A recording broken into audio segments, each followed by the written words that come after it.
Si misafir timin të parë në të kast, kam derin të kem Albi Qamilin, në kryetarin e komunës së Tetovës dhe mikun tim të nderuar. Albi, mirë se erdhe në të kast. Mirë se u gjeta Rahim, faleminderit shumë për ftesën.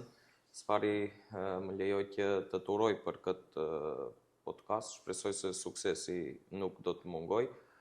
Është nder i veçantë dhe privilegj që mysafiri i parë i këtij podcasti të jem unë. Faleminderit përsërisht. Atëherë, për opinionin e gjor Albi, njihesh si në kryetari i komunës së Tetovës, pasi në zgjedhjet e fundit komunale ke pasur një rol të madh dhe ke dalë në publik si bartës liste. Megjithatë, kush është Albi Qamili për ato që nuk të njohin jashtë politikës? Besoj se fjala që më përshkruan më mirë për mua është aktivist. Jashtë politikës jam një njeri i thjesht, familjar, i lidhur shumë me vendin nga vi. Jam rritur me bindjen se puna dhe përgjegjësia ndaj njerëzive janë më të rëndësishme se çdo titull. Kam qenë gjithmonë i interesuar për çështje shoqërore që kanë të bëjnë me arsimin, zhvillimin lokal e kështu me radhë. Unë, zëvendës kryetari i Tetovës, jam zgjedhur para 2 javësh, por si aktivist kam qenë i angazhuar kyç në moshën shkollore. Atëherë përmende jam i lidhur me vendin nga vi, ti vin nga Poroj. Çfarë do të thotë Poroj për ti? Poroj për mua është rrënjë, është identitet.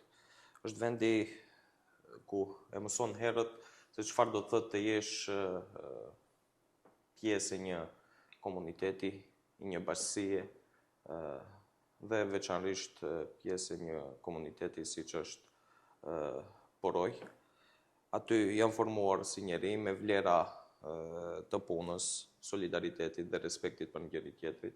Poroj realisht të mëson të jetosh me historinë e shumë burrave të dalluar nga ky vend dhe nga mosha e vogël.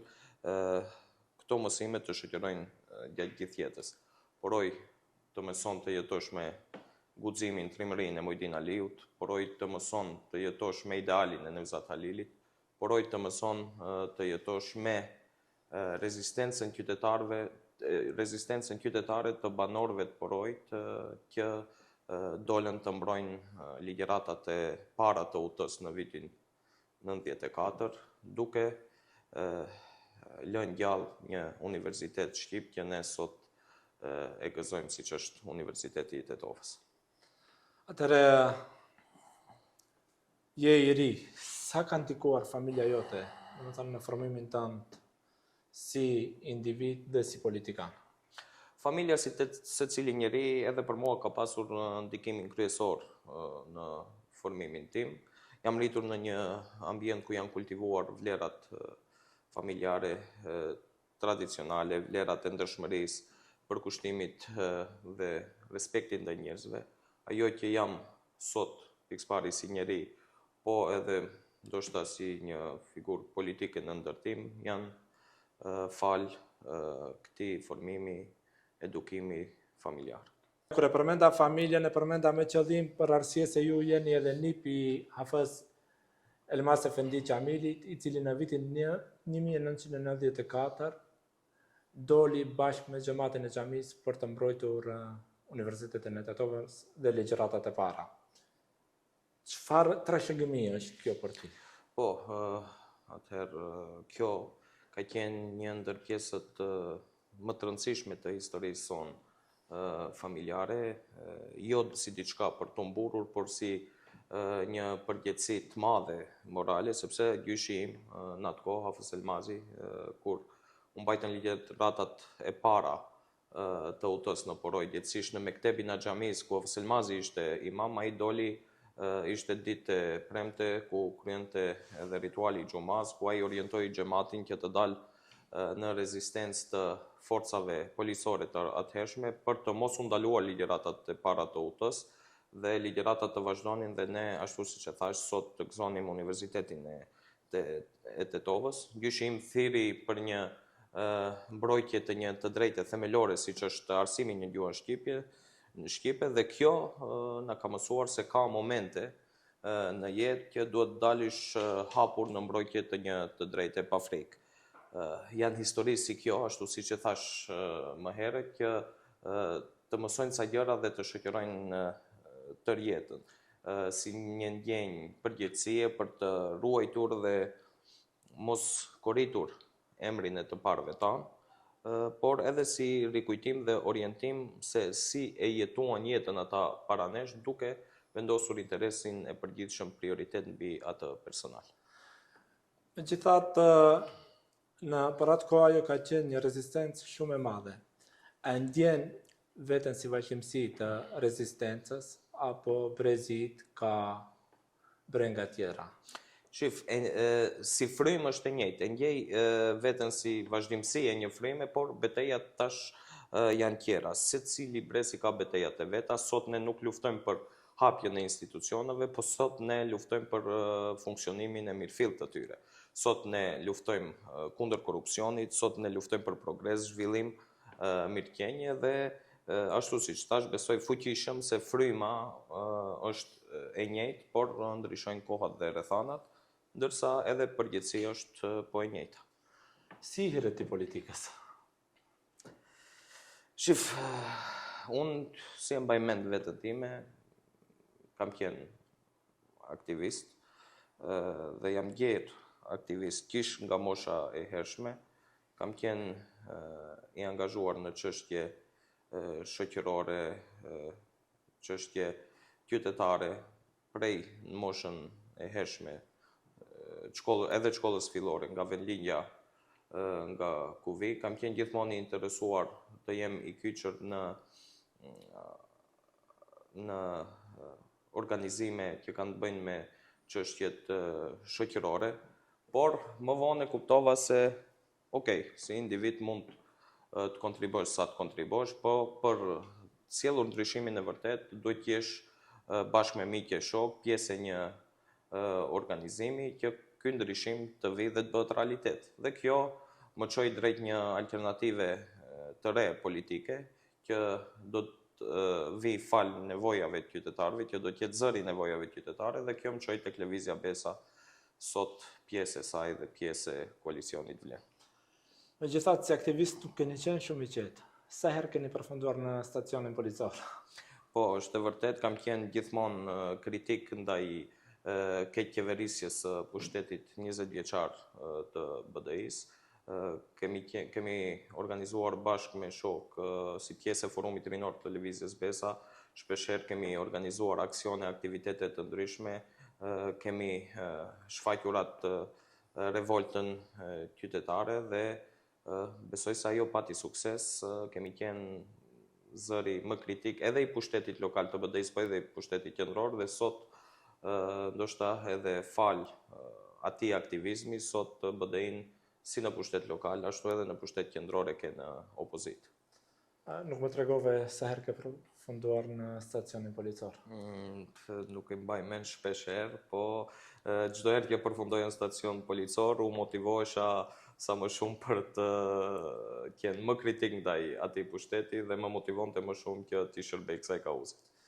Ju garuat si bartës liste i koalicionit Vlen për komunën e Tetovës, megjithatë kryesuesi i Këshillit ju dha partnerëve nga Alternativa. Si ka ndikuar kjo, në pritshmëritë tua? Ky vendim ishte pjesë e marrëveshjes së koalicionit dhe unë e kam pranuar me përgjegjësi. Mbi çdo interes personal kam vendosur stabilitetin dhe funksionalitetin e qeverisjes lokale. Unë jam i thari idesë që interesi i përgjithshëm duhet të jetë gjithmonë mbi intereset personale, andaj derisa puna e si duhet, nuk është me rëndësi është Albi në krye apo dikush tjetër, rëndësi ka që të realizojmë atë që kemi premtuar qytetarëve në fushatën zgjedhore. A besoni se votuesit që u dhanë votën për të kryesuar në Këshillin e Komunës së Tetovës u zhgënjien? Është e vërtetë se mund të ketë pat shqetësime të ndryshme nga ana e disa votuesve, por unë besoj fuqishëm se votuesit dhe qytetarët e kanë vlerësuar maturinë politike dhe faktin që ne nuk krijuam tensione për poste, por u fokuson të puna dhe të interesat e qytetarëve. Të kthehemi nga ana tjetër. Unë si bartës liste nxjedhjet lokale këtu në komunën Tetovës mora mbi 16.000 vota dhe ky legitimitet që mu dha mendova se ndoshta do ishte më mirë që të konvertohet në një pozitë ekzekutive, siç është puna e zëvendës kryetarit, për të dëgjuar hallet dhe kërkesat e votuesve, e qytetarëve, gjithë tetovarëve dhe për të qëndruar karshi atyve kërkesave dhe të njëjtat sa kemi mundësi të mundohemi të gjejmë zgjidhje. Jeni në kryetari komunës së Tetovës tani, besoni se ky rol ju dha për të shpërblir apetitet juaja politike pas votave që i morët si bartësi listës, apo një pozicion i merituar dhe i nevojshëm në komunën e Tetovës? E shoh më shumë si nevojë reale të qytetit dhe jo si shpërblim. Tetova ka patur nevojë për më shumë koordinim, për më shumë praninë në terren dhe kryetari Bilal Kasami ka nevojë për një dorë të gjatë, qoftë si zëvendësim, qoftë si edhe në detyrat e tij të përditshme. Ky është një pozicion pune dhe një angazhimi konkret për tetovarët, për nevojat e qytetit tonë të Tetovës. Kryetari Kasami ka deklaruar në disa paraqitje të tij publike se nuk do të kandidon për një mandat të tretë. Mos është kjo vallë politik dhe përgatitje që Albi Qamili në zgjedhjet e ardhshme të kandidon për kryetar komune? Jo, unë çdo herë e kam parë dhe e shoh veten si dikush që mban përgjegjësi aty ku mund të kontribuoj më shumti si tip. Unë nuk jam i fiksuar pas posteve, por jam i fiksuar pas rezultateve. Kudo që të jem unë, do të jap më të mirën time, aq sa di dhe sa mundem. Ndërsa çdo vendim në të ardhmen, prapë përsëris, nëse do jetë në të mirën jo të postit, po të rezultateve, nëse do vlerësohet se rezultati do jetë më mirë me mua, unë përsëri do të jem aty. Por nuk do të luftoj asnjëherë pas pozitave dhe postave. Domethënë nuk e mohoni se shihni veten potencialisht kryetari komunës së Tetovës pas 4 viteve? Jo, unë as nuk e pohoj, as nuk e mohoj, unë them se unë jam i thtar të jem aty, të jap më të mirën e mundshme aty ku ka rezultate. Unë nuk jam i brengosur pas posteve dhe pozitave, unë dua të marr përgjegjësi tek ajo punë që e bëj më mirë. Dhe gjithë ata që më njohin, unë vrapoj pas çdo pune që unë mund ta kryej pa asnjë kompleks, pa asnjë lloj ego, kështu që po e përsëris, nëse rezultatet do të jenë më të mira me mua si kandidat, nëse do vlerësoj subjekti politik, koalicioni, kryetari e gjithë miq, shok të organizata, do jem aty ku unë mund të bëj atë punë më mirë. Dalim pak te koalicioni Vlen dhe politika. Si Vlen jeni strukturuar në 4 parti. Si u shkon koalicioni? Ka përplasje apo ato që dëgjon në opinionin publik janë vetëm thashëthama? Vlen, them drejtën, funksionon shumë mirë, bile realisht them. Funksionon më mirë edhe se pritjet tona, edhe se pritjet e opinionit publik. Përkundër se jemi 4 parti politike dhe di lëvizje politike, funksionojmë shumë korrekt, si një koalicion me mendime ndryshme, por me qëllim të përbashkët. Debatet ekzistojnë, por nuk bëhet fjalë as pak për ndonjë përçarje. Qëllimi kryesor, si deri tash, mbetet sjellja e një fryme të re në politikë dhe gardat e vjetra të politikës këtu të shkojnë njëherë për gjithmonë në pension. Do bëhet Vlen një parti apo ende nuk ka arritur konsensusi se kush do të udhëheq me Vlen?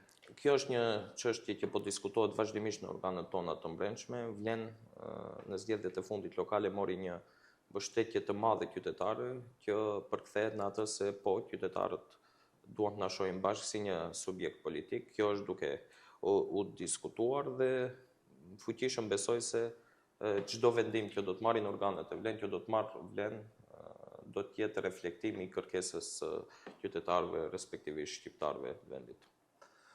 Nga oponentët politik, ju akuzojnë shpesh si vazal të VMRO-s, me të cilën jeni në koalicion qeveritar. Si është ndjenja brenda Vlen? Ndjeni si vazal apo si... Jo, këto janë realisht akuza pa baza politike reale. Këto akuza vijnë nga opsioni politik që pranoi të jetë pjesë e qeverisë pa kryetar kuvendi me më pak poste ministrash. Këto akuza vjen nga opsioni politik që qeverisi 20 vite me shqiptarët dhe asnjëherë nuk e ngriti zërin kur shqiptarët burgoseshin, kur u bonin rastet e montuara, kur shqiptarët u shtypeshin padrejtësisht dhe çdo vlerë e jona kombëtare përdosej. Tani ata si opozit në vend se të mendojnë për reformim esencial qendror, ata po kapen për fijen e propagandës, por fatmirësisht shqiptarët më ata i dinë, i njohin mirë dhe nuk bien pre e këtij manipulimi. Sa i përket VMRO-s, sigurisht ata kanë prioritetet e tyre, ne kemi prioritetet tona, por kemi një program qeveritar të dakorduar bashkërisht, të cilin po e zbatojmë. Për disa çështje është e vërtet se ka këndvështrime të ndryshme, por betejën e bëjmë në institucione pa asnjë lloj ndjenje inferioriteti apo vazaliteti. Albi, atëherë unë të falenderoj shumë për kohën dhe informacionet që i ndajte në Tekast në portalin Tito Vajni. Ju falenderoj edhe unë dhe ju dëshiroj suksese në të ardhmen. Atëherë, të nderuar shikues, kishte edhe epizodi i parë i podcastit në portalin Tito Vajni Tekast. Ju vazhdoni të na ndiqni në kanalin tonë zyrtar në YouTube.